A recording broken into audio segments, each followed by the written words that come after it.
Ladrones de tinta, por Alfonso Mateo Sagasta. Más adelante reseñaré en este canal la novela Mala hoja, de Alfonso Mateo Sagasta, editada por la misma editorial, interesante y muy peculiar texto sobre la Cuba del siglo XIX.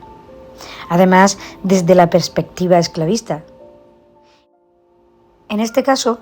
Ladrones de tinta fue publicada por primera vez en el año 2004 por Ediciones B y se publica ahora por Reino de Cordelia en una edición con ilustraciones de José María Gallego. De esta novela se dijo y se dice que es un thriller, según el diccionario de la RAE, narración de intriga y suspense.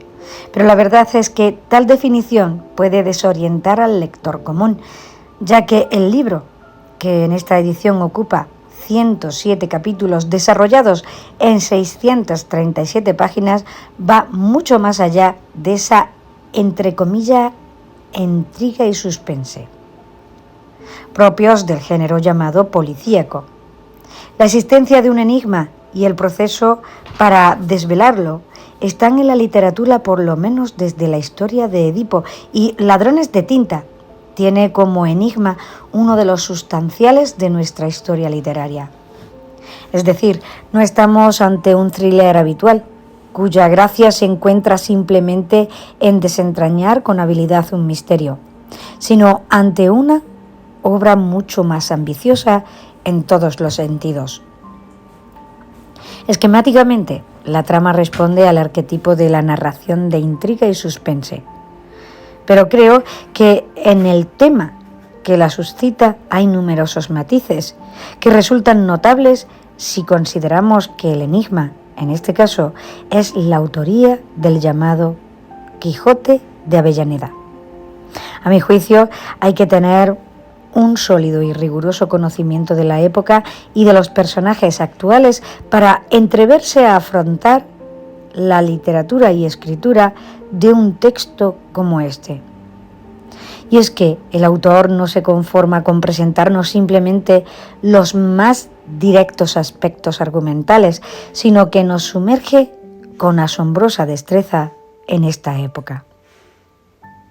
El argumento parte de la sorpresa desagradable que al parecer recibe Francisco de Robles, el librero que había contratado al impresor Juan de la Cuesta para imprimir el ingenioso hidalgo Don Quijote de la Mancha y que vendía en Madrid la primera edición del libro. Su padre, Blas de Robles, había publicado en Alcalá de Henares La Galatea bastantes años antes.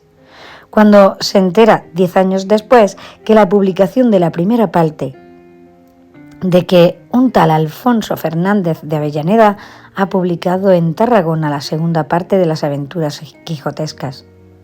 La indignación del librero, que lleva mucho tiempo pendiente de que Miguel de Cervantes escriba la segunda parte de su obra, hace que encargue y financie a una de las personas que colaboran con él, Isidoro Montemayor, para que intente descubrir quién es el tal Alonso Fernández de Avellaneda. La actividad de Isidoro en el cumplimiento de tal cometido determinará el desarrollo de la novela.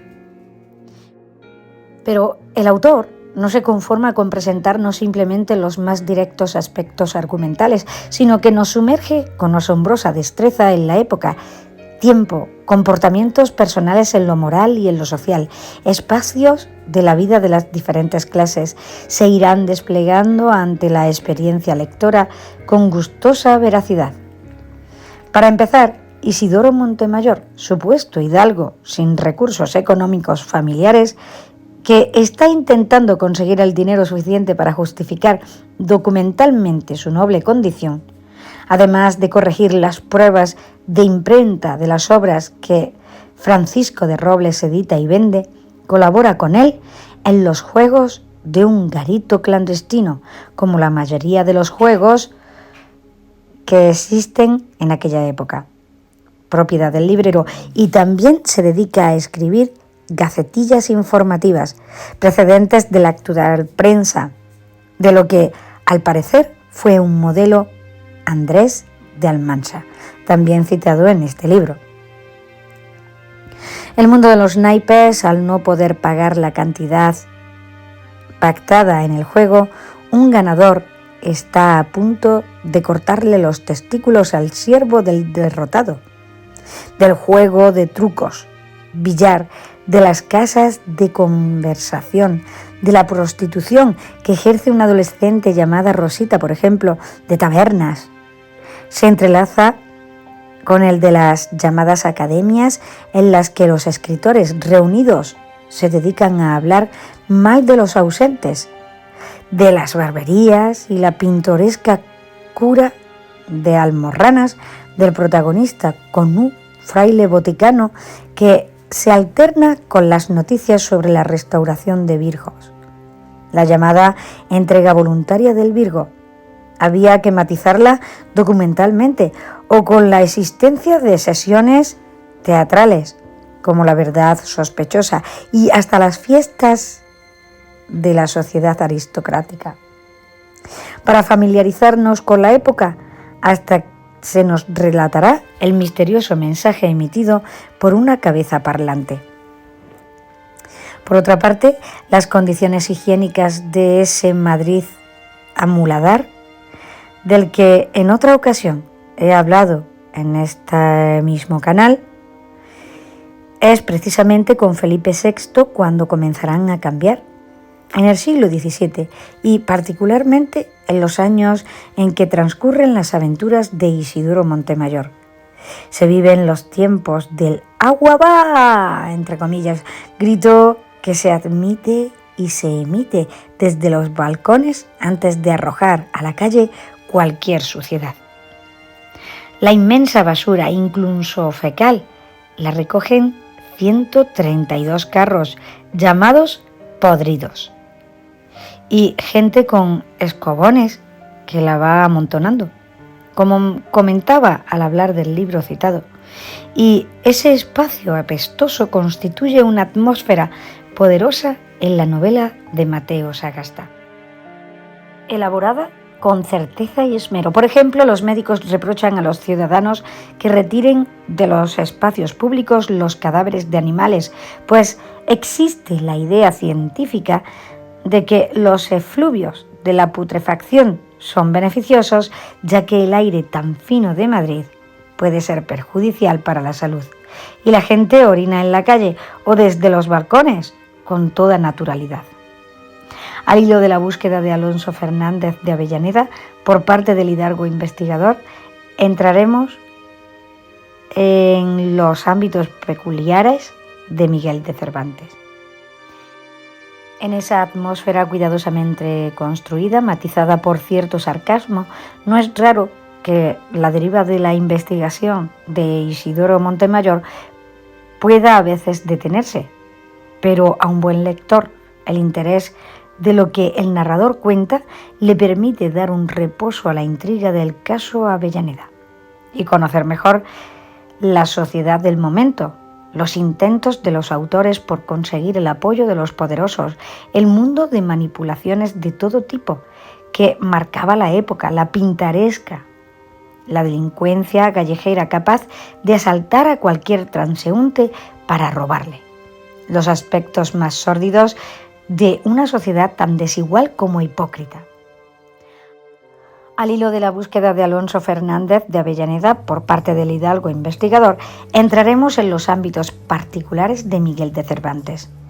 firmemente protegido por su mujer Catalina de Mendoza, José de Valdivielso, Luis Vélez de Guevara, Gabriel Télez, Tirso de Molina, Luis de Góngora, Lope de Vega, Juan de Tasis, conde de Villamediana,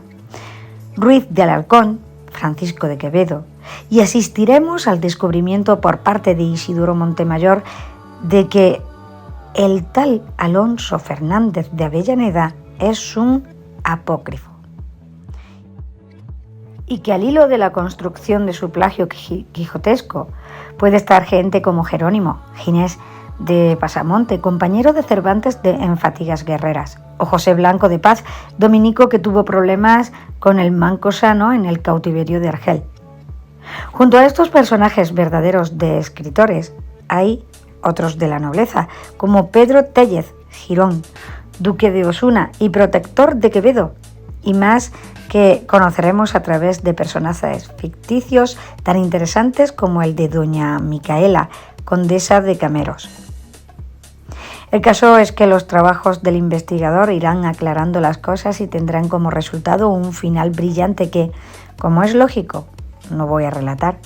Las notables ilustraciones de José María Gallego, más de 70, marcadas por lo que pudiéramos denominar cierto neoexpresionismo,